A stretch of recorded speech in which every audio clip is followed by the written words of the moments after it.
नमस्कार, खबर दोपहर देख रहे हैं आप। आपके साथ मैं हूं प्रियंका राय। बुलेटिन की शुरुआत करेंगे बड़ी खबर से। गुजरात एटीएस के साथ संयुक्त ऑपरेशन में भारतीय तट रक्षक को बड़ी कामयाबी मिली है। शनिवार तड़के जॉइंट ऑपरेशन में अल साकर नाम की पाकिस्तानी नाव को अंतर्राष्ट्रीय समुद्री सीमा रेखा IMBL के पास कब्जे में लेकर 6 लोगों को गिरफ्तार किया गया है। पाकिस्तानी नाव से 50 किलो हेरोइन भी बरामद की गई, जिसकी बाजार में कुल कीमत 350 करोड़ के आसपास है। इसे आगे की जांच के लिए राज्य के जखाऊ बंदरगाह लाया जा रहा है। भारतीय तट रक्षक के एक अधिकारी ने बताया कि उन्हें पाकिस्तानी नाव की सूचना मिली थी। इसके बाद शनिवार सुबह एक पाकिस्तानी नाव अल साकर में सवार 6 लोगों और 350 करोड़ रुपए की कीमत की हेरोइन के साथ इन लोगों को पकड़ा गया है।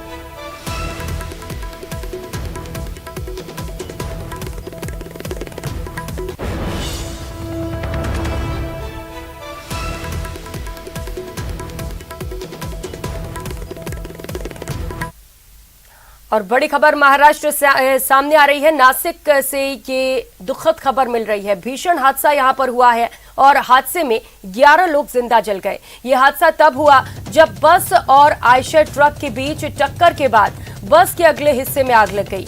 देखते ही देखते बस धू कर जल गई। हादसे में बस में सवार 11 लोग जिंदा जल गए। इनके अलावा 38 यात्री जख्मी हुए हैं। ज्यादातर लोगों ने बस से कूदकर जान बचाई। यह हादसा नासिक औरंगाबाद रूट पर नंदूर नाका के पास हुआ। बस यवतमाल से मुंबई जा रही थी। बताया जा रहा है कि बस में 50 से ज्यादा लोग सवार थे। माना जा रहा है कि डीजल टैंकर के ब्लास्ट होने के बाद इससे निकला डीजल बस पर आ गया और बस में आग लग गई। हालांकि दुर्घटना कैसे हुई, इसको लेकर कोई भी आधिकारिक बयान अब तक नहीं मिला है। सुबह का समय होने के कारण ज्यादातर यात्री सो रहे थे, इसीलिए उन्हें भागने का मौका नहीं मिल सका। मरने वालों में बस का ड्राइवर और कुछ बच्चे भी शामिल हैं। महाराष्ट्र के सीएम एकनाथ शिंदे ने मृतकों के परिजनों को 5-5 लाख रुपए का मुआवजा देने का ऐलान किया। वहीं सीएम शिंदे मरीजों से मिलने के लिए अस्पताल भी पहुंचे।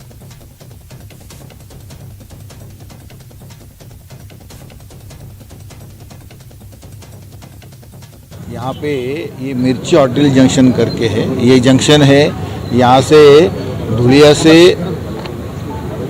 जो आने वाला रास्ता है और यहाँ से बॉम्बे की तरफ जाने वाला रास्ता है, वहाँ पे ये एक्सीडेंट हो गया। एक लग्जरी बस है, चिंतामणि ट्रैवल्स की बस है। ये बस और ट्रक था, ट्रेलर बड़ा वाला, उनके बीच में एक्सीडेंट हो गया है। इम्पैक्ट के कारण आग लग गई और वो आग में अब तक जो काउंट है उसमें से 11 कैजुअल्टीज़ है। जो नासिक में हुई दुर्घटना, जो हादसा है, बहुत दुर्भाग्यपूर्ण ये दुखद घटना हुई है। इसमें 11 लोगों की मृत्यु हुई है और कई लोग घायल है। सुबह से ही मैं कलेक्टर हो, कमिश्नर हो, उनके संपर्क, सिविल सर्जन है, उनके संपर्क में मैं था और उनको सूचना दी हुई थी कि प्राथमिकता जो है, जो घायल है उनको ठीक कराने में, उनके ऊपर ट्रीटमेंट कराने के लिए प्राथमिकता दी जाए और ज़रूरत पड़े तो बड़े अस्पताल में दाखिल किया जाए। वैसे कई लोग जो गंभीर है उनको बड़े अस्पताल में दाखिल किया गया है और उनको पूरी तरह हमारा जिला प्रशासन मॉनिटर कर रहा है। बिल्कुल शासन उनके साथ है। और रुक करेंगे अगली खबर का। उत्तरकाशी से बड़ी खबर है, जहां पर आए एवलांच में जान गंवाने वाले नेहरू पर्वतारोहण संस्थान के 7 ट्रेनी के शव शनिवार सुबह ITBP कैंप में लाए गए। इन्हें एडवांस्ड लाइट हेलीकॉप्टर की मदद से ITBP के हेलीपैड पर लाया गया। इस हादसे में मृतकों की संख्या बढ़कर 26 हो गई है। NIM के पर्वतारोहियों का दल चढ़ाई के बाद लौटते समय मंगलवार को 17,000 फीट की ऊंचाई पर द्रौपदी का डांडा द्वितीय चोटी पर हिमस्खलन की चपेट में आ गया था। उत्तरकाशी के डीएम अभिषेक रुहेला ने बताया कि हादसे वाली जगह पर ये शव मिले हैं। इसके बाद एडवांस्ड बेस कैंप से मतली हेलीपैड पर 7 शवों को लाया गया। हम मौसम को देखते हुए और शवों को लाने की कोशिश करेंगे, ये कहना है डीएम का।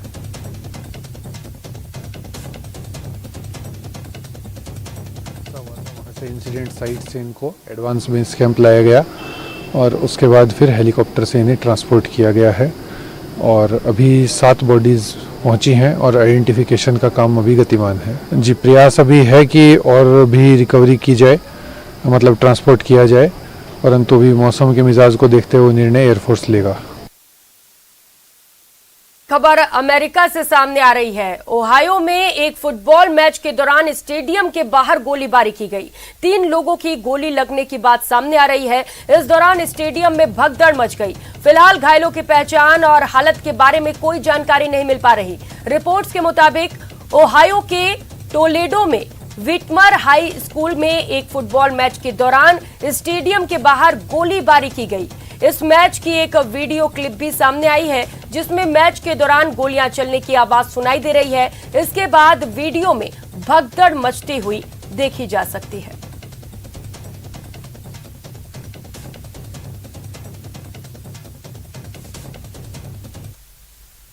और रुक करेंगे अगली खबर का। मुख्यमंत्री भूपेश बघेल की घोषणा पर प्रदेश में पहली बार मेधावी बच्चों को अनूठे अंदाज में सम्मानित किया जा रहा है। 125 मेधावी विद्यार्थियों को हेलीकॉप्टर से आनंदमय यात्रा कराया जा रहा है। 7 सीटर हेलीकॉप्टर में एक बार में 7 विद्यार्थी सैर कर रहे हैं। इस यात्रा में छत्तीसगढ़ माध्यमिक शिक्षा मंडल की वर्ष 2022 की वार्षिक परीक्षा के टॉपर छात्र शामिल हैं।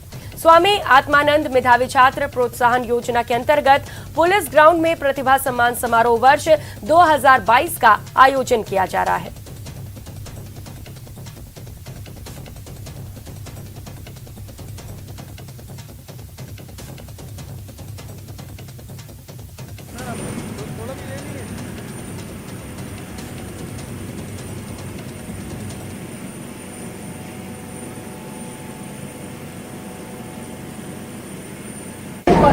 बहुत बढ़िया एक्सपीरियंस रहा। पहली बार मैं चढ़ी, बहुत मजा आया। इससे पहले आप घबरा रहे थे? नहीं, एक्साइटमेंट थी बहुत। बहुत ही अच्छा लगा और हम लोग सीएम सर को धन्यवाद देना चाहेंगे कि हम लोग का ये पहला अवसर रहा और पहली बार हमने हेलीकॉप्टर में चढ़ा और बहुत ही अनुभव हुआ।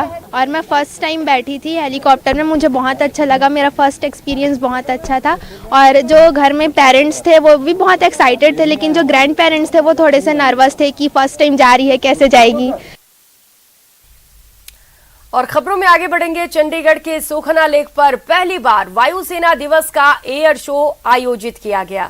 एयर शो में 80 से ज्यादा लड़ाकू विमान और हेलीकॉप्टर हिस्सा ले रहे हैं। हाल ही में वायुसेना में शामिल light combat helicopter air show का आकर्षण का केंद्र है। चंडीगढ़ के सुखना लेक पर पहली बार आयोजित हो रहे एयरफोर्स डे परेड की तैयारियां पूरी हो गई हैं। इस दिन होने वाले एयर शो में 80 से ज्यादा लड़ाकू विमान और हेलीकॉप्टर हिस्सा लेंगे, लेकिन हाल ही में वायुसेना में शामिल light combat helicopter air show के आकर्षण का केंद्र रहेंगे। आसमान में वायु सैनिकों के हैरत अंगेज करतबों के साथ वायुवीरों ने मार्च पास्ट का रिहर्सल किया। इसके अलावा परेड में 42 ऑफिसर और 188 वायु सैनिकों ने अपने करतब दिखाए। शानदार परेड के बाद वायु योद्धाओं ने अपनी तकनीकी दक्षता का परिचय दिया। महज 5 मिनट के अंदर एक चलते फिरते वाहन को वायुवीरों ने न सिर्फ पूरी तरह खोल दिया, बल्कि उसे जोड़कर पहले की तरह ही चलने फिरने लायक बना दिया। 8 अक्टूबर को होने वाली एयर फोर्स डे परेड में राष्ट्रपति द्रौपदी मुर्मू और रक्षा मंत्री राजनाथ सिंह शामिल होंगे। और अब बात करेंगे बारिश के कहर की। देश में कई जगहों पर बारिश ने कहर बरपाया, जिससे जगह जगह सड़कें जलमग्न हो गई। आपको अलग अलग तस्वीरें भी दिखाएंगे कैसे बारिश के बाद सड़कें दरिया बनी नजर आई। आप टीवी स्क्रीन पर 8 तस्वीरें देख पा रहे हैं, जो उत्तर प्रदेश, बिहार, महाराष्ट्र, आंध्र प्रदेश और उत्तराखंड की हैं, जिसमें साफ देखा जा सकता है कि बारिश से शहरों की क्या स्थिति हो गई है और आम आदमी को कितनी परेशानी उठानी पड़ी।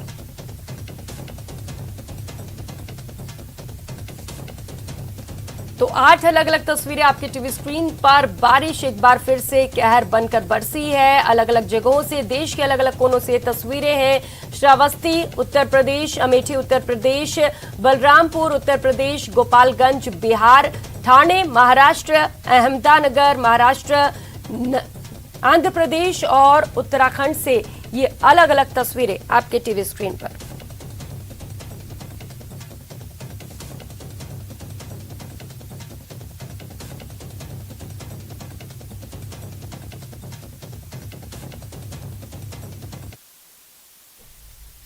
तो बारिश एक बार फिर से आफत बनकर लौट आई है। ये वो आफत है जिसने जमकर कहर बरपाया और फिर से कहर बरपा रही है। महाराष्ट्र से लेकर उत्तर प्रदेश तक बारिश का ऐसा कहर देखने को मिला कि कहीं गाड़ियां डूबी नजर आई तो कहीं गांव पानी में समाये दिखे।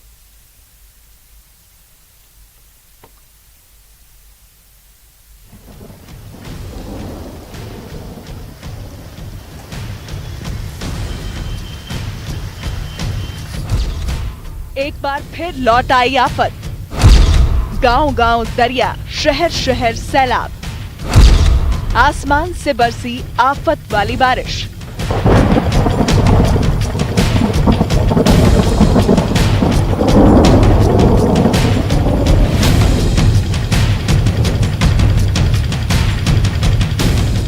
मुंबई और आसपास के इलाकों में हुई तेज और मूसलाधार बारिश ने अचानक से ही शहर की तस्वीर बदल कर रख दी।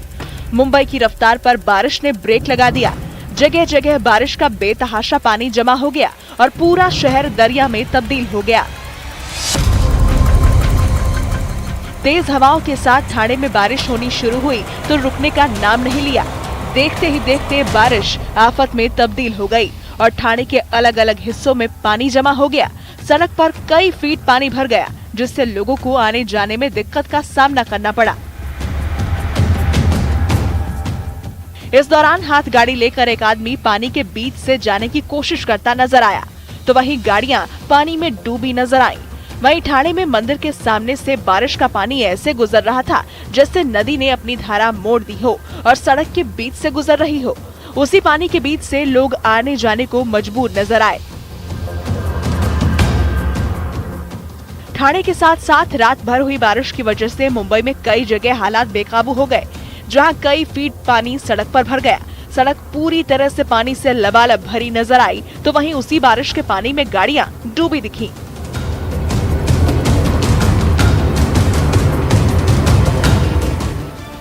उत्तर प्रदेश के अमेठी में 2 दिन से बारिश हो रही है, जिसकी वजह से लोगों की मुसीबत बढ़ गई है।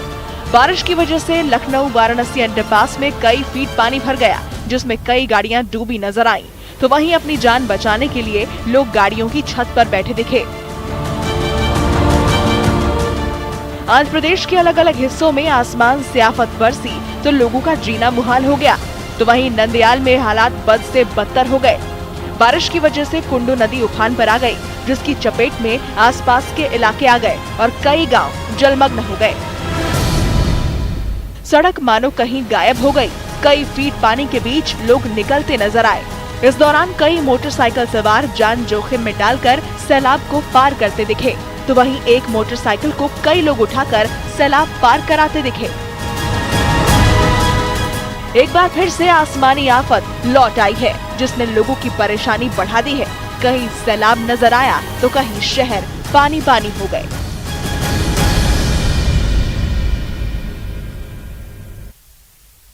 और खबरों में आगे बढ़ेंगे। राष्ट्रीय स्वयंसेवक संघ के प्रमुख मोहन भागवत ने शुक्रवार को कहा कि वर्ण और जाति को पूरी तरह से खत्म कर देना चाहिए। नागपुर में एक पुस्तक विमोचन के कार्यक्रम में बोलते हुए उन्होंने कहा, जाति व्यवस्था की अब कोई प्रासंगिकता नहीं है।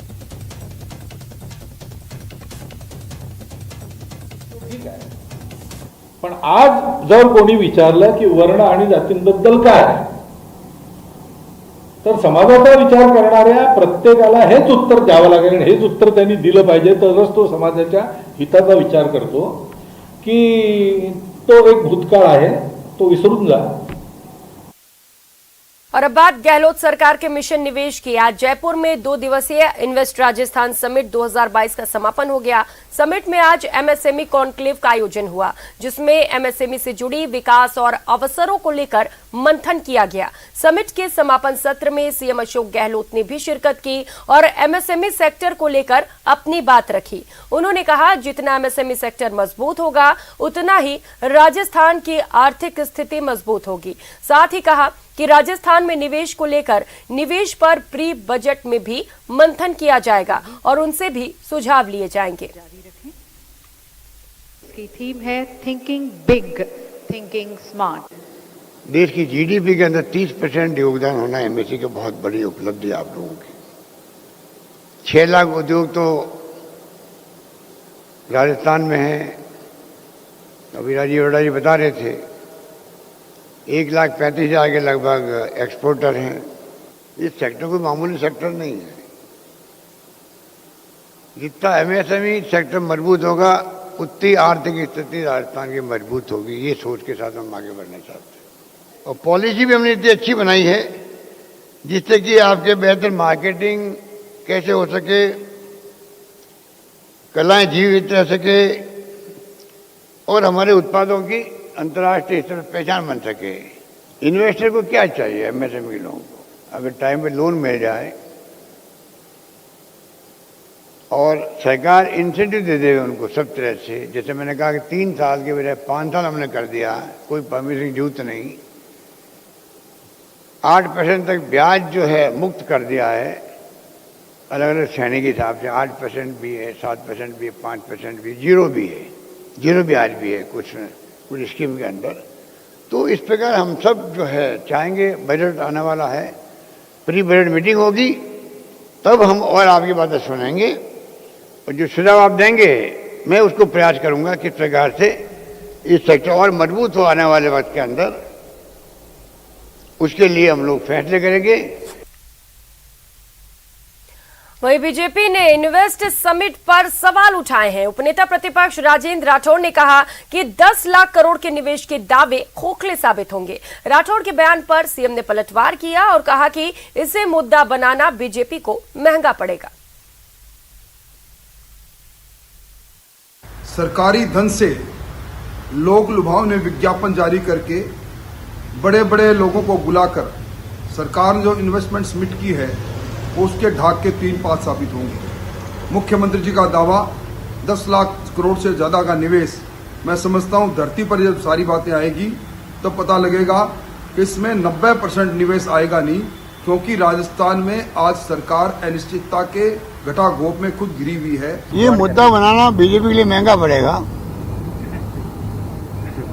कल मैं सुन रहा था राजेंद्र राठौड़ साहब को, वो जब तक बोलते नहीं है मीडिया के अंदर तब तक उनको रात को नींद नहीं आती है। बोलना जरूरी है उनके लिए, वरना उनकी बोलने में कोई दम नहीं है। ये उनके उल्टा पड़ेगा। जितना विरोध करेंगे और नौजवान कहेगा मुझे जो सुविधा मिल रही, रोजगार के अवसर मिल रहे हैं, उनको आप बीच में क्यों संकट पैदा कर रहे हो? ये कोई प्राइवेट प्रॉब्लम तो है नहीं, प्रोग्राम तो है नहीं, ये तो इन्वेस्टर का है। जो अभी जो 3,000 लोग आए हैं, क्या 3,000 लोग कांग्रेस के लोग हैं? क्या ये लोग? इसमें कांग्रेस बीजेपी कोई हो सकता है। तो ऐसी स्थिति में ये लोग क्यों इस प्रकार अड़चन पैदा करना चाहते हैं? मैं उनको कंडेम करता हूं इन लोगों को।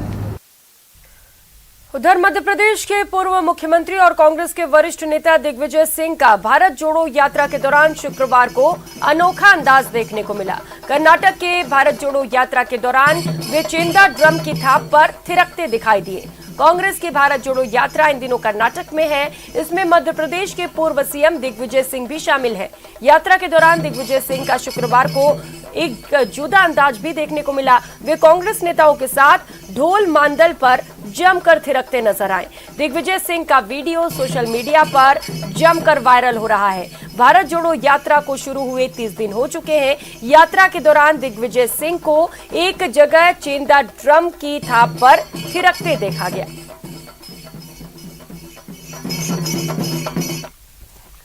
और रुक कर लेते हैं अगली खबर का। अक्टूबर में कई राज्यों में बारिश जारी है, वहीं पहाड़ी राज्यों में सीजन की पहली बर्फबारी भी हो चुकी है। उत्तराखंड के ऊपरी इलाकों की चोटियां बर्फ से ढक चुकी हैं। उत्तराखंड के पिथौरागढ़ में हुई भारी बर्फबारी ने वहां के लोगों की मुसीबत बढ़ा दी। लगातार बर्फ गिरने से वहां का तापमान माइनस में पहुंच चुका है, जिससे अचानक ठंड बढ़ गई और बर्फबारी की वजह से लोग घरों में कैद हो गए, जिसके कई वीडियो भी सामने आ रहे हैं, जिसमें चारों तरफ कई इंच बर्फ की चादर बिछी नजर आई। किसी के घर की छत पर बर्फ तो कहीं किसी के सड़कों पर नामो निशान नजर नहीं आ रहे। एक जगह तो घरों के बाहर रखे गमले में ऐसा लग रहा है मानो बर्फ में किसी ने पौधे लगा दिए हों।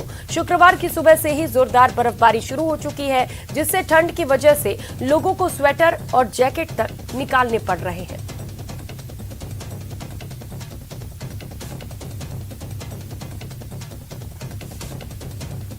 और खबर झारखंड से है। झारखंड के दलमा वाइल्ड लाइफ सेंचुरी में रजनी नाम के हथिनी का जन्मदिन मनाया गया। दलमा वाइल्ड लाइफ सेंचुरी में 2 अक्टूबर से 8 अक्टूबर तक वन्य प्राणी सप्ताह मनाया जाता है, जिसमें विभाग के कई आला अधिकारी शामिल होते हैं। इसी अवसर पर हथिनी का जन्मदिन भी मनाया गया। इस दौरान स्कूल के बच्चे सड़क के दोनों तरफ खड़े होकर तालियां बजाते नजर आए। उसके बाद वहां के अधिकारियों ने उन्हें फल और सब्जियां भी खिलाई। वन्य विभाग के मुताबिक हथिनी 2009 में झुंड से बिछड़कर गड्ढे में फंस गई थी, जिसे वहां से निकालकर उसका इलाज किया गया। उसके बाद दलमा वाइल्ड लाइफ सेंचुरी में उसे भेज दिया गया। तब से उसका जन्मदिन इसी दिन मनाया जा रहा है।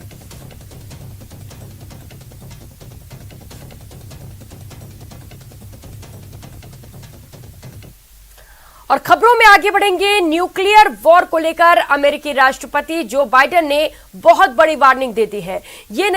यही नहीं बल्कि व्लादिमीर पुतिन के परमाणु युद्ध प्लान पर आज 2 चेतावनी जारी की गई। पहली चेतावनी बाइडेन की और दूसरी चेतावनी मॉस्को इंस्टीट्यूट ऑफ रिलेशंस यानी कि MGIMO के प्रोफेसर रह चुके वालेरी सोलेवी की है। MGIMO के प्रोफेसर का दावा है कि पुतिन मरने से पहले पूरी दुनिया पर राज करना चाहते थे। पुतिन इसके लिए विश्व विजय का प्लान भी बना रहे हैं, यानी पुतिन न्यूक्लियर क्लास लगा रहे हैं। तो पुतिन का विश्व विजय प्लान कितना खतरनाक है, देखिए इस स्पेशल रिपोर्ट में।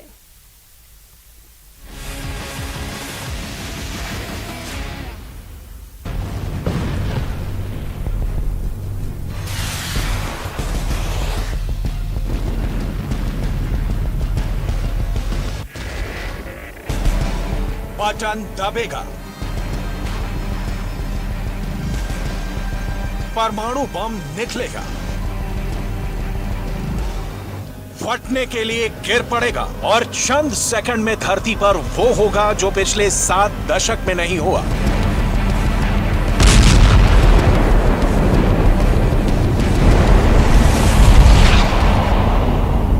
दुनिया में अगर तीसरा एटम बम फटेगा तो हिरोशिमा से कई गुना अधिक विध्वंसक होगा। नागासाकी में जो हुआ उससे कई गुना अधिक विनाश होगा। अब के छोटे परमाणु बम भी लिटिल और फैट बम से ज्यादा शक्तिशाली हैं।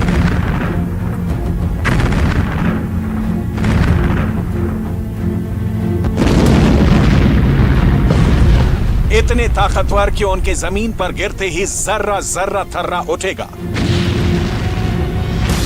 आसमान में अंधेरा छा जाएगा, धरती शोलों से लाल हो जाएगी, लोग पल भर में जीते जी खाक में बदल जाएंगे। ना पेड़ पौधे बचेंगे और ना ही इंसान।